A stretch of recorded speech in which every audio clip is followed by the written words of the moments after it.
Against Israel, against Jews, against all the values that we believe in. We don't care about that. We'll give you a state. We'll hand it to you on a silver platter. That's the message he's hearing from Europe. If he doesn't hear a consistent message from the international community that there is no justification for terrorism, we're not interested in your grievances, President Abbas, unless you turn your back on the terror organization Hamas, you stop this incitement against Israel and against Jews, and you turn towards some path towards peace with Israel. Mm-hmm.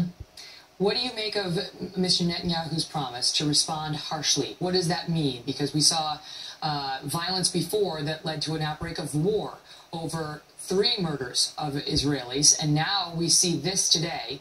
The Americans killed had dual citizenship, Israeli-American, but now we have 5 dead. What do you expect is about to happen? Well, I think that the Prime Minister will do what he has to do to restore security in our nation's capital. This is a savage murder at a synagogue in our capital. Imagine that people went in with meat cleavers and guns into a church in Washington, D.C., and started hacking people to death, and then you saw people dancing in the streets. What type of action would America take?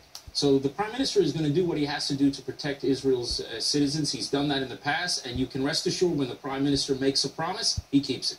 That video is shocking.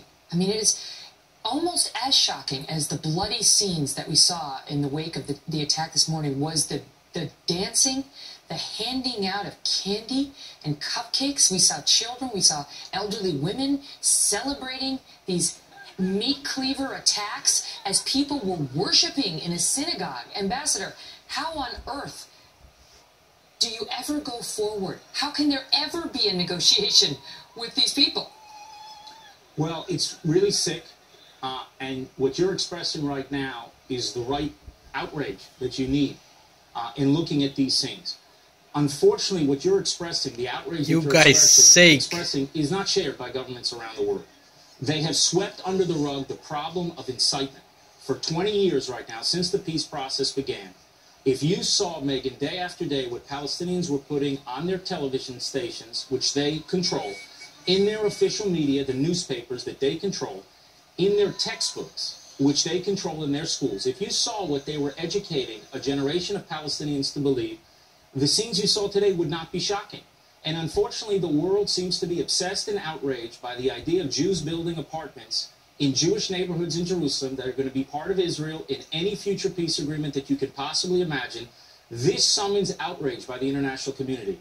If they would spend 1/10 of the time that they spend focusing on this building in these Jewish neighborhoods, focusing on incitement within Palestinian society, we'd be a lot closer to peace today. Before I let you go, I want to get your comments on what's happening now with our negotiations with Iran and its nuke program.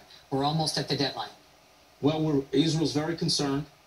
We're very concerned that a deal will be signed with Iran that will effectively leave it as a threshold nuclear power. Remember, Israel not only wants to prevent Iran from developing a nuclear weapon today, we want to prevent Iran from having the capability to develop a nuclear weapon tomorrow.